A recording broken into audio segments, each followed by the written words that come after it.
Hi, it's me, Angela Rose, and for today's video, kay na ako sa Taguluan Plaza. Murag andam na gyud kaayo mo exercise. Okay, before ta magpahiro, mag-stretch sa ta. Andam ang liog, ang hawak, ug ang tuhod nga murag dili ganahan mo cooperate. Kay bisan dili pang beach body ang goal, at least dili ta dali mapulan saka sa hagdan. Pero let's be real, importante kaayo ang pag-exercise. Dili lang kay para magka-abs or ready na ta sa beach. Bisag wala tay beach trip. Pero para pod sa atong lawas, hunahuna og pangmoral. Pero syempre, ang unang struggle, ang pagpukaw. Kabalo mo anang alarm nga 5 AM para mag-jog. Oo, gisit nimo, pero pagkabuntag, snooze. Kay nagdamgo pa ko, na 16 ako. Pag mata nimo, alas 8 na.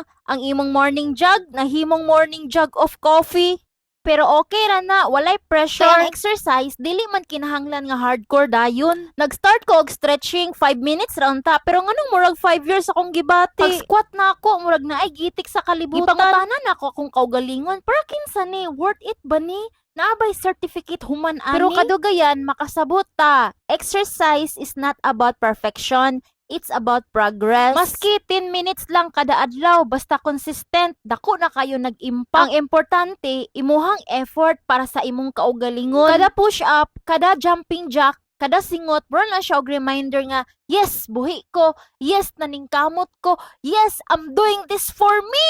Og syempre, after sa tanan, reward time. Kay after makaburn og 200 calories, feeling nimo pwede na kamukaon og 500 calories. Kabalo mo anang feeling nga, kaon kag salad karon. Then after 30 minutes, pwede na siguro mag-milk tea. Reward ra good. Busa, kung nagsugod pa ka og exercise karon, ayaw kahadlok. Ayaw kumpara sa uban. Mas maayo nga magtiayon mo sa imong lawas. Bahalag hinay, basta tinud-anay. Kaya ang tinuod nga goal sa exercise, dili lang physical, kundi peace of mind, confidence, og self-love. And yes, niabot na ko sa point nga mag-exercise ko, dili tungod kay summer na.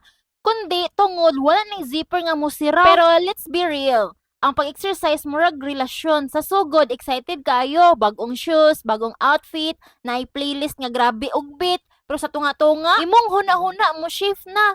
Pwede pa mo uli. Kay kini atong lawas, balay ni sa atong kalag. Maunang ato yining ampingan o higugmaon. Ang healthy lifestyle, dili lang para sa mga atleta o gym rats. Parang ni sa tanan, ikaw, ako, bisan kinsa nga gusto mabuhi nga mas maayo. Sa pag-adto sa healthy goals na ay daghan misconceptions. Una, kay masayon pa mangita og dawan kaysa mo skip sa dessert. Kinsay dili mahigugma sa chocolate cake, di ba? Dili nato ni kailangan pasagdahan pero kinahanglan nato ibalanse. Usa sa pinaka-importante nga aspect sa healthy kay ang mental health. So this is your sign mga ka-friends. Start today. Kay puhon sa atong pagpaningkamot, makabot nato ang healthier version sa atong kaugalingon. Kita-kits!